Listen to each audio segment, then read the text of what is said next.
요한계시록 1장 11절로 16절을 통해서 반모섬에서 만난 예수님이라는 제목으로 함께 큰 은혜의 시간 되기를 바랍니다. 요한계시록은 사도 요한이 복음을 열심히 전하다가 많은 핍박을 받게 됩니다. 결국에는 반모섬에 유배되어 있을 때 주님께서 요한에게 받아 써라 하시며 주신 계시의 말씀이 요한계시록입니다. 요한은 계시를 통해서 세 가지, 1장 1절로 18절 내가 본 것과 요한계시록 1장 20절로 3장 22절 이제 있는 일, 그리고 요한계시록 4장 1절로 22장 21절까지 장차 될 일, 이 세 가지를 기록하게 했습니다. 그래서 요한계시록 1장 19절에 보면 내가 본 것과 이제 있는 일과 장차에 될 일을 기록하라. 과거와 현재와 미래를 다 기록하게 하신 말씀이 계시록입니다. 그리고 요한은 소아시아에 있는 7교회에게 편지를 보내게 됩니다. 이것은 오늘날 교회들에게 지금 이 시간에 보내주시는 편지로 받아야 합니다. 우리는 이것을 깊이 깨닫고 결단해서 변화된 삶을 살아야 된다고 봅니다. 그러면 반모섬에서 만난 예수님이라는 제목으로 말씀을 드리면서 7교회에 보낸 편지, 또 우리에게 주시는 계시의 말씀 얼마나 중요한지 몰라요. 7 금촛대 사이로 다니시는 예수님의 모습 속에서 우리에게 주는 교훈이 무엇인지를 깊이 깨닫는 시간 되기를 바랍니다. 제일 먼저 요한계시록을 통해서 깨닫게 되는 핵심 말씀이 무엇인지를 먼저 말씀을 올리겠습니다. 계시록은 어떤 말씀이 기록되어 있을까? 요한계시록을 통해서 우리 주님께서 전달해 주고 있는 메시지가 딱 세 가지가 있습니다. 하나는 계시의 말씀이요, 또 하나는 예언의 말씀이요, 또 하나는 서신의 말씀으로 되어 있습니다. 특별히 계시록 1장 1절 보면 예수 그리스도의 계시라 이렇게 말하고 있습니다. 계시라고 하는 말은 숨겨진 어떤 것이 드러난다, 이런 뜻이 계시입니다. 이 계시록은 주님의 중재를 통해 하나님께서 보여주신 바를 담고 있습니다. 그래서 계시록이라고 말하고 있습니다. 그 다음에 예언의 말씀으로 되어 있는데 요한계시록 1장 3절 보면 이 예언의 말씀을 읽는 자와 듣는 자들과 그 가운데 기록한 것을 지키는 자들이 복이 있나니 때가 가까우니라. 예언이라고 하는 말은 종말론적 완성의 빛을 현재에 비추게 하려는데 그 의도가 있습니다. 베드로후서 1장 19절에 보면 이런 말씀이 있죠. 우리에게 더 확실한 예언이 있어 어두운 데 비치는 등불과 같으니 날이 새어 샛별이 너희 마음에 떠오르기까지 너희가 이것을 주의하는 것이 가아니라. 장차에 되어질 일들을 보여주고 있는 것이 예언입니다. 그래서 앞으로 주님의 재림, 심판, 세상의 종말, 앞으로 엄청난 환난과 핍박이 찾아올 것이다. 이런 것들을 이미 우리에게 예언되어 있습니다. 그렇기 때문에 계시록 2장 10절 같은 데 보면 이런 환난과 핍박과 고난이 앞으로 올 텐데 그 중에서도 죽도록 충성하라. 그리하면 내가 네게 생명의 면류관을 주리라. 이렇게 약속도 하고 있는 줄로 믿습니다. 세 번째로는 요한계시록은 서신의 말씀으로 되어 있습니다. 계시록 1장 4절 보면 요한은 아시아에 있는 7교회에 편지하노니 서신책입니다. 계시록 22장 18절도 말씀입니다. 그래서 수신자는 7교회입니다. 에베소 교회, 서머나 교회, 버가모 교회, 도아디아 교회, 사대 교회, 빌라델비아 교회, 라오디게아 교회 7교회에게 보내주신 편지입니다. 그 당시의 교회들은 애적인 박해를 많이 당했고 배교의 위험에 처해 있었습니다. 이런 교회에 그리스도의 궁극적인 승리를 제시해 주므로 위로와 용기와 소망을 주려는 것이 계시록에 의도가 있다는 것을 아셔야 합니다. 그래서 요한계시록은 구약성경에 나오는 에스겔서나 다니엘서나 스가랴서 등과 같이 고도의 상징성을 가진 환상을 통한 묵시들을 주고 있는 말씀인 줄로 믿습니다. 가장 포괄적으로 대종말을 중심으로 한 역사의 지평을 보여주고 있고 철저하게 예수 그리스도의 중심으로 일관하고 있고, 그리고 묵시에 관한 말씀 중에서 구조나 배열에 있어서 가장 조직적인 체계를 갖춘 말씀이라고 봅니다. 그러니까 성경 66권 중에 대부분의 말씀은 예수님의 초림에 관한 약속 혹은 초림하신 예수님이 이 땅에 오셔서 하신 사역과 그분이 하신 교훈들을 다 다루고 있지만, 계시록만큼은 가장 포괄적이고도 일괄되게 재림 예수의 사역에 초점을 맞추고 있다는 것을 아셔야 합니다. 그러니까 요한계시록에 보면은 성도들에게 복을 주는데 7가지 복을 가르쳐주고 있어요. 계시록에 나타난 7대 복 있는 자들이 있습니다. 어떤 자가 복 있는 사람일까? 아주 중요합니다. 계시록 1장 3절 보면 이 예언의 말씀을 읽는 자와 듣는 자와 그 가운데 기록한 것을 지키는 자들이 복이 있나니 때가 가까움이니라. 오늘 여러분 하나님의 말씀을 읽어야 합니다. 그래서 우리 든든한 교회 성경 통독반을 통해서 많이 성경 읽으러 월요일날도 오고 자주 오잖아요. 또 성경을 들어야 돼요. 말씀을 들어야 돼요. 그래서 예배의 신앙이 회복돼야 됩니다. 말씀을 듣는 시간 빠지면 안 돼요. 그리고 그 말씀대로 순종하고 지키는 자들이 복이 있다고 가르쳐주고 있습니다. 뿐만 아니라 계시록 14장 13절 보면 주 안에서 죽은 자들이 복이 있도다. 그러면서 하는 말이 저희의 수고를 그치고 쉬리니 이는 저희의 행한 일이 따름이라 하시더라. 주님 안에서 죽은 자들이 복이 있습니다. 예수 믿다가 충성하다가 헌신하다가 주님의 부르심을 받은 사람들이 복이 있어요. 이 땅의 수고가 그치고 그가 행한 대로 열심히 충성한 대로 하나님께서 상을 주신다고 말씀하고 있는 줄로 믿습니다. 계시록 16장 15절 보면 세 번째로 깨어 의의 옷을 입고 자기 수치를 보이지 않는 자가 복이 있다고 말씀하고 있는 줄로 믿습니다. 사랑하는 성도 여러분, 우리 예수님은 도적같이 오리니 누구든지 깨어 있으라고 그랬고 자기의 옷을 지켜서 벌거벗고 다니지 말라고 그랬고 부끄러움을 보이지 않는 자가 되라 그랬어요. 여러분, 우리는 이 땅에 살면서 하나님 앞에서나 사람 앞에서나 교회 앞에서 부끄러움을 당하는 자가 되지 않기를 주 이름으로 부탁합니다. 그리고 네 번째로 계시록 19장 9절 보면 어린 양의 혼인잔치에 초대된 자가 복이 있다고 말씀하고 있는 줄로 믿습니다.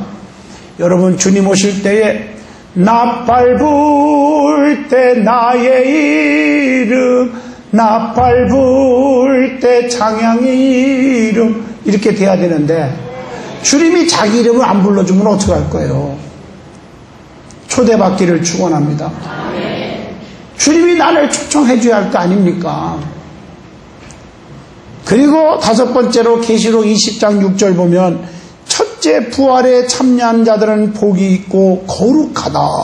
둘째 사망이 그들을 다스리는 권세가 없고 도리어 그들이 하나님과 그리스도의 제사장이 되어 천년 동안 그리스도로 더불어 왕노로 타리라.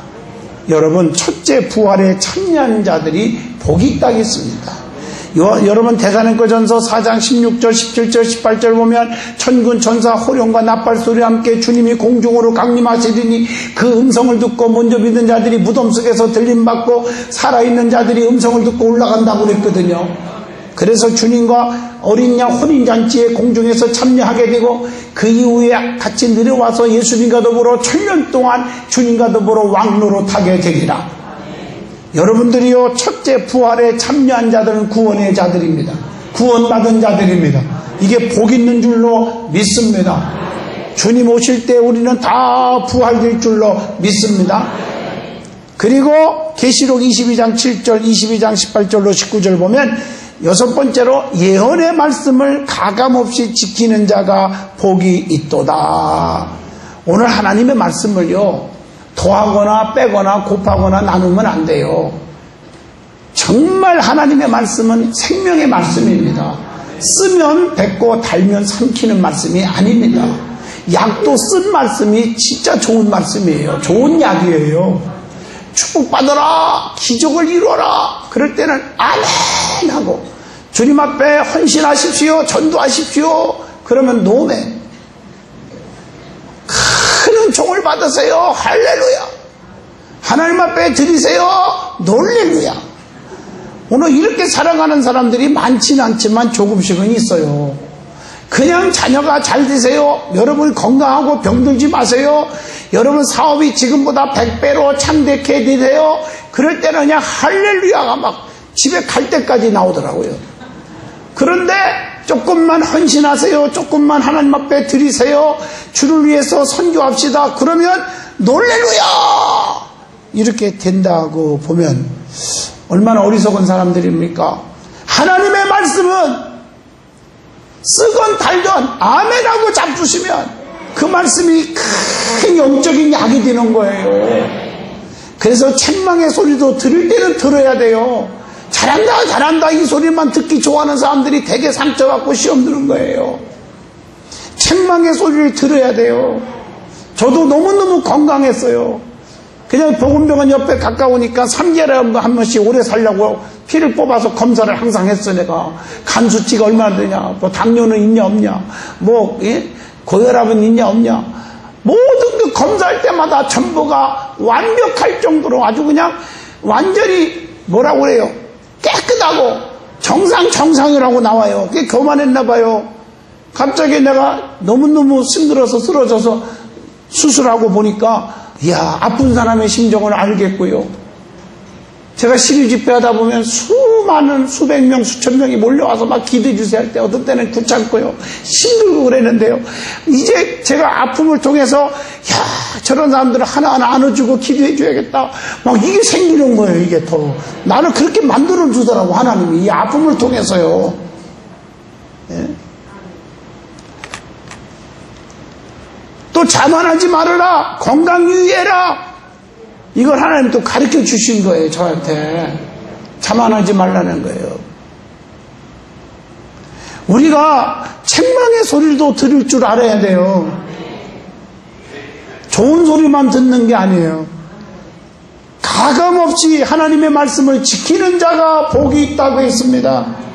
신앙생활 오래 꾸준히 하고 성공하는 사람들, 교회에 끝까지 충성하고 중직이 되는 분들은 바로 이겁니다. 하나님의 말씀을 가감하지 않는 자들입니다. 책망의 소리를 싫어하는 사람들은 신앙생활 오래 못 있어요. 얼마 안 있어서 그냥 교회 떠나고 움직이고 전부 그래요. 내가 잘못한 거 없어도 책망할 때는 뭔가 깨달은 게 있겠지. 예수님이 그 무슨 죄가 있어서 십자가에 피 흘려 죽으셨나요? 요셉이가 진짜 보디발의 아내를 손 한번 잡아봤나요? 그래도 누명을 쓰고 감옥에 가잖아요. 그래도 감옥에서도 최선을 다하고 감사했더니 진짜 총리가 되잖아요. 총리가.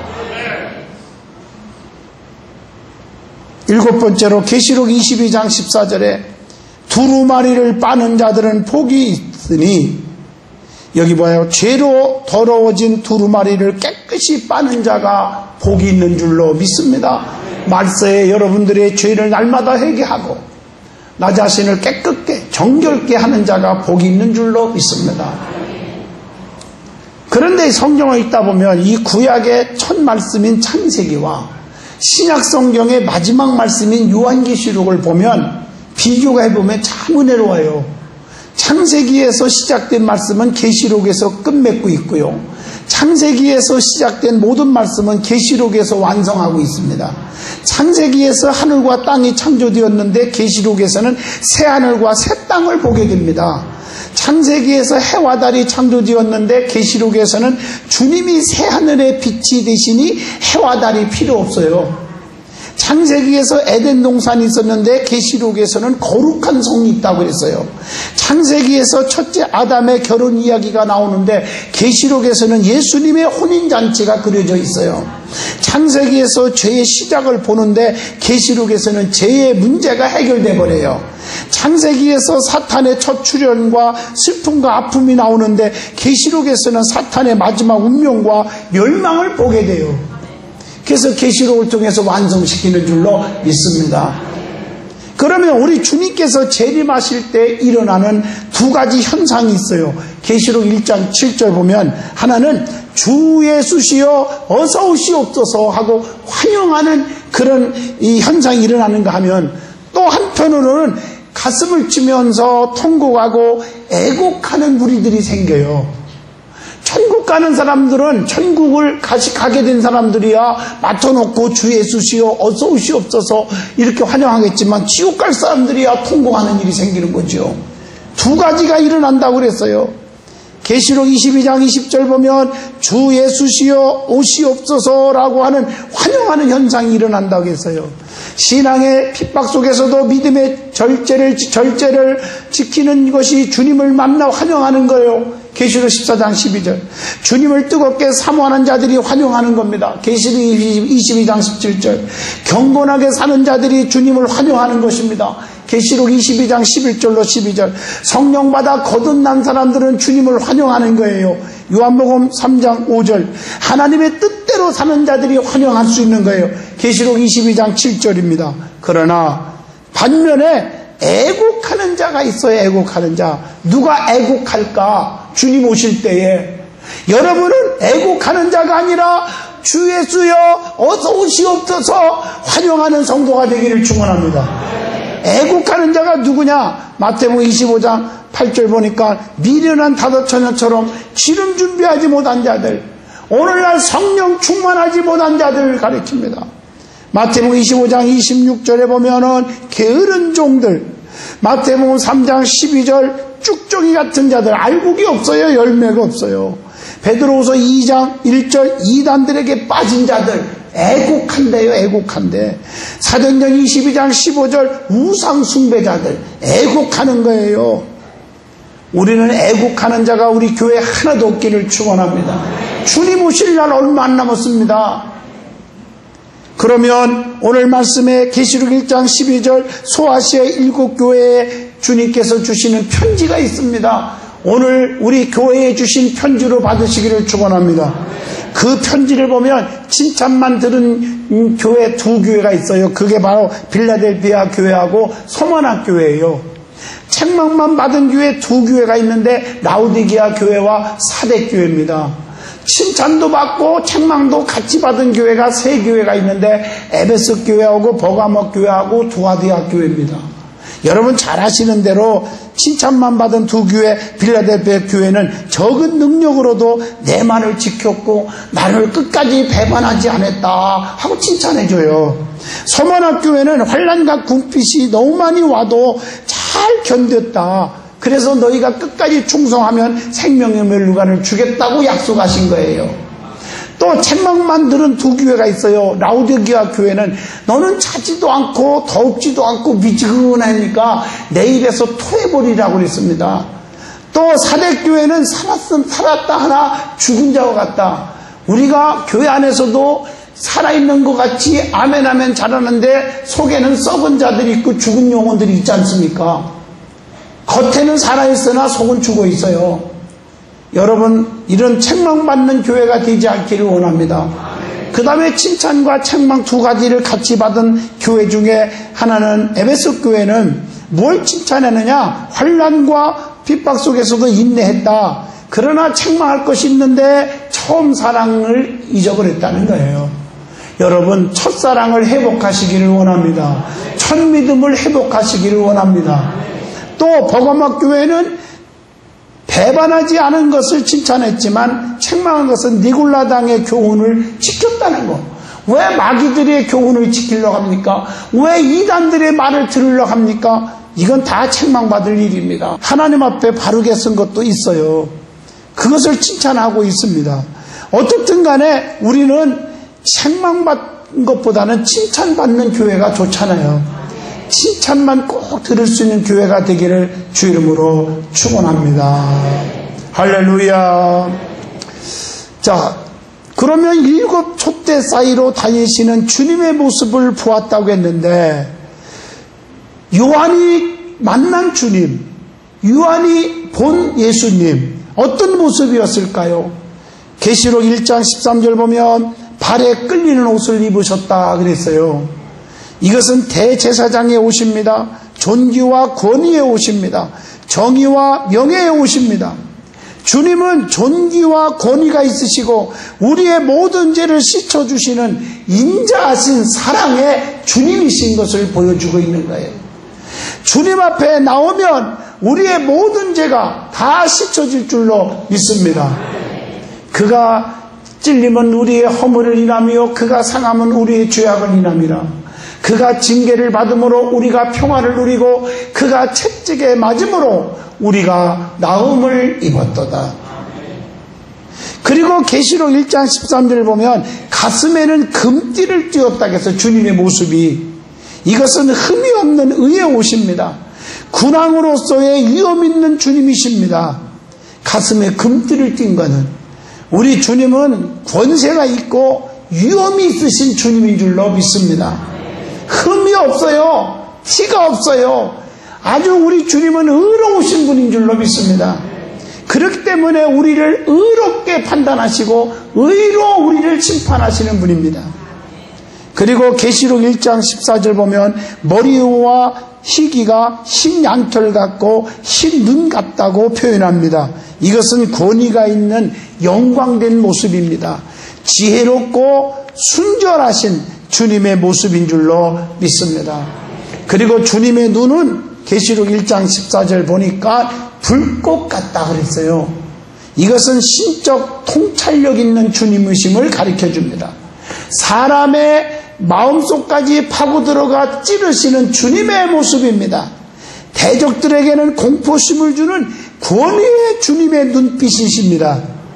우리 주님은 모르는 게 없어요. 다 아십니다. 주님을 속일 수가 없어요. 수가성의 우물가의 여인에게 주님하고 대화하면서도 너는 남편이 6이나 있었구나. 그것도 알고 있었어요. 사랑하는 성도 여러분, 정말 우리는 사람은 만족이 없어요. 내가 주는 물은 영원히 목마르지 아니하니라. 배에서 생수의 강이 흘러 넘치게 하시는 분인 줄로 믿습니다. 우리 주님은 여러분들이 뭐가 필요한지 뭘 해결해야 할 것인지를 다 아십니다.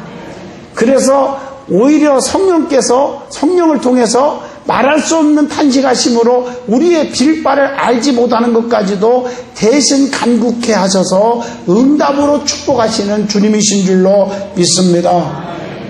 그리고 계시록 1장 15절 보면 주님의 발은 풀무에 단련한 주석 같다 이렇게 표현하고 있습니다. 심판주로서 대적들에게는 주님의 권능으로 굴복시킵니다.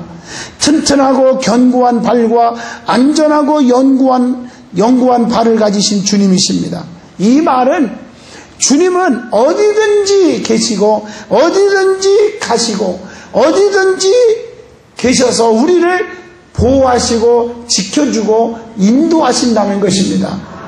우리의 발걸음을 주님이 인도하실 줄로 믿습니다. 내가 어느 곳에 가든지 주님의 발걸음은 우리를 인도하시는 발걸음입니다. 그리고 계시록 1장 15절 보니까 주님의 음성은 맑은 물소리와 같다 그랬어요. 심판주로서의 권능과 위엄 있는 주님이십니다. 부드러운 사랑의 속삭임을 주시는 주님이신 줄로 믿습니다. 권면의 속삭임을 주시는 주님이십니다. 진노와 책망의 꾸지람도 주시는 주님이십니다. 주님의 그 음성에 귀를 기울이시기를 주 이름으로 축원드립니다. 주님의 음성을 들어야 돼요. 그리고 계시록 1장 16절 보면 오른손에 7별이 있었다고 했습니다. 오른손에 7별이 있고 그 입에서 좌우에 날쌘 검이 나오고 그 얼굴은 해가 힘있게 비추는 것 같더라. 그렇게 표현하고 있어요. 우리 주님은 주의 종들에게 빛과 권세를 주십니다. 왜냐하면 계시록 1장 20절은 7별은 주의 종을 가리키기 때문입니다. 그래서 주의 종은 주님이 보호하십니다. 그래서 주님이 책임져 주십니다. 히브리서 13장 17절에 그래서 너희를 인도하는 자들에게 순종하고 복종하라. 근심으로 일하게 하지 말으라. 즐거움으로 하게 하라. 그렇지 아니하면 너희에게 유익이 없느니라 라고 말씀하고 계십니다. 그래서 신명기 11장 5절은 하나님께서 주의 종들에게 사명을 주시고 세 가지 특권을 주셨지요. 하나는 목회권입니다. 두 번째로는 축복권입니다. 세 번째로는 판결권입니다.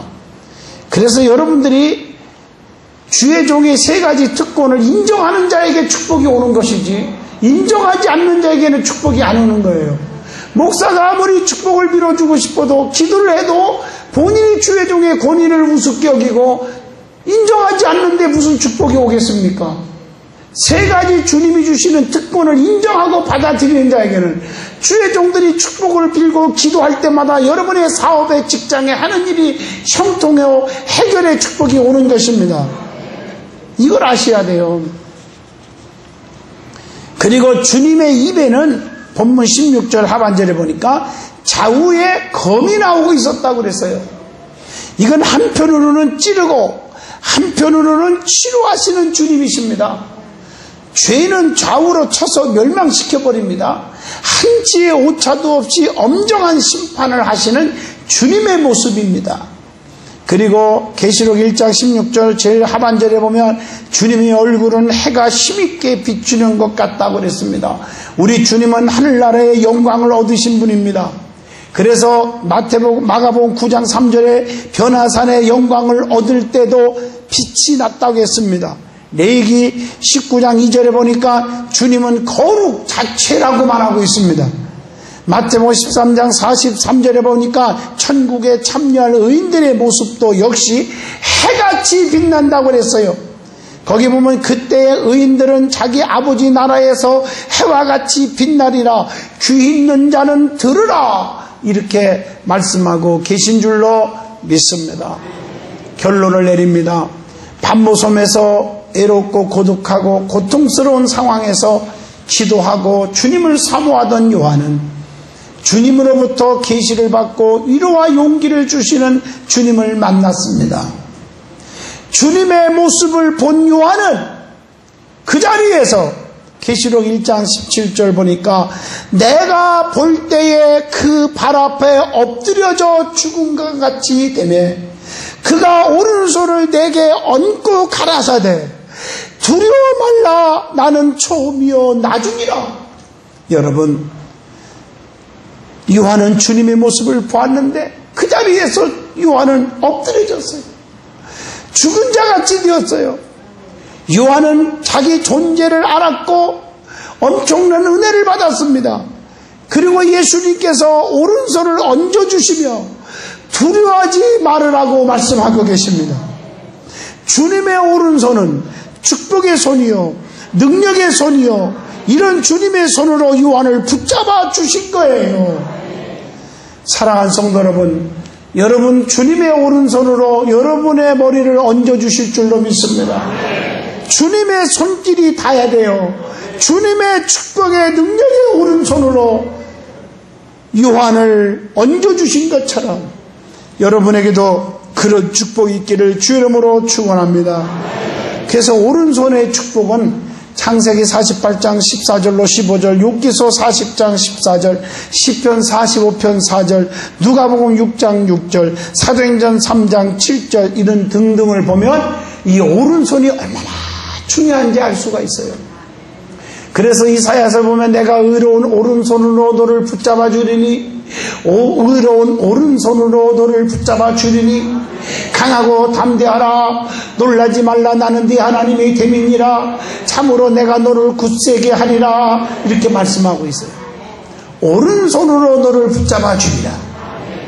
애롭고 고독하고 쓸쓸하고 괴롭고 적막하고 복음 때문에 붙잡혀서 밤모섬에 유비되었던 요한에게 나타나신 주님께서 마지막으로 의로운 오른손으로 요한에게 머리에 손을 얹어주셨어요. 그리고 두려워하지 말라. 왜? 내가 너와 함께한다. 내가 너를 지켜준다. 내가 너를 끝까지 보호하겠다. 내가 너와 함께한다. 약속하신 줄로 믿습니다. 사랑하는 성도 여러분, 요한이 만난 주님을 우리의 삶 속에서 뜨겁게 체험되기를 진심으로 축원드립니다. 그래서 여러분들이 하는 일마다 주님이 붙잡아 주심으로 형통할 줄로 믿습니다.